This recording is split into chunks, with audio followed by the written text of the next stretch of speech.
Mass మహారాజా రవితేజ నటించిన రాజా the great అనే cinema గుర్తుంది కదా.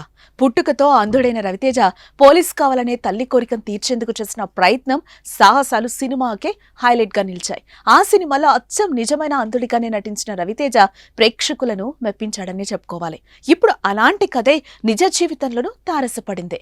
కళ్ళు లేకపోయినా తను ఏ విషయంలోనూ తక్కువ కాదంటూ నిరూపించుకుంటూ నాగరాజు ది గ్రేట్ అని అనిపించుకుంటున్నాడు.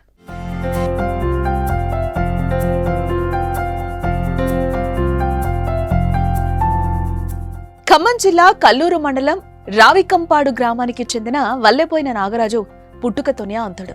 కళ్ళు లేకపోతేనే చదువుకోవాలనే ఆశ, ఉన్నత స్థాయికి ఎదగాలనే ఆశయం తనను ముందుకు నడిపింది.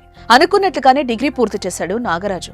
అందరిలా తనకు దేవుడు కళ్ళు ఇవ్వలేదని బాధపడుతూ కూర్చోకుండా దేవుడిచ్చిన అద్భుతమైన శక్తితో ముందుకెళ్తున్నాడు. ఒక్కసారి వింటే మర్చిపోలేని జ్ఞాపక శక్తి నాగరాజు సొంతం. ఎదుటి వారికి ఫోన్ చేయడంతో పాటు 400కి పైగా ఫోన్ నెంబర్లను టకీమని చెప్పగలడు నాగరాజు. కృషి ఉంటే మనుషులు ఋషులవుతారు, మహాపురుషులవుతారు అని ఓ సామెతుంది. మనలో కష్టపడాలనే తత్వం, సాధించాలనే తపనుంటే చాలు ఎన్ని అడ్డంకులొచ్చినా, ఆఖరికి వైకల్యం ఉన్నా సరే అవరోధాలను దాటుకుని ముందుకు సాగుతారు. అనుకున్న గమ్యాన్ని చేరుకుంటారు.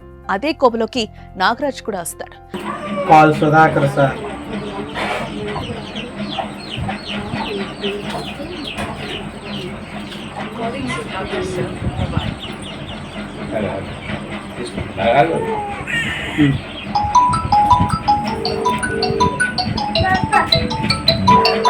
కళ్ళు కనిపించవని కూర్చోకుండా కష్టపడి చదివిన చదువు అతనికి ఈ రోజు గుక్కెడు బువ్వ పెడుతోంది.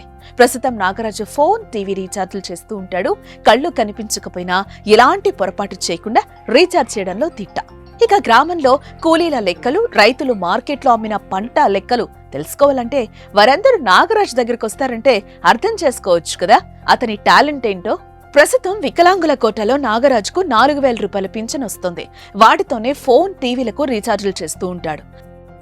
నేను పుట్టిన దగ్గర నుంచి ఇప్పుడు నాకు 25 సంవత్సరాలు వచ్చే వరకు మా అమ్మ, మా నాన్న కష్టపడి కూలి పనికి పోయి నన్ను కాపాడుకుంటూ వచ్చారండి నా మంచిగా. కానీ ఇక వాళ్ళు నన్ను చూసే బాధ్యత అయిపోయింది.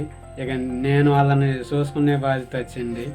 కానీ నాకు టాలెంట్ ఉంది, కానీ నేను వాళ్ళని చూసుకోలేకపోతున్నాను. కారణం ఏంటంటే నాకు ఆదాయం పరంగా కానీ ఏటి పరంగా కానీ ఏమీ లేదు.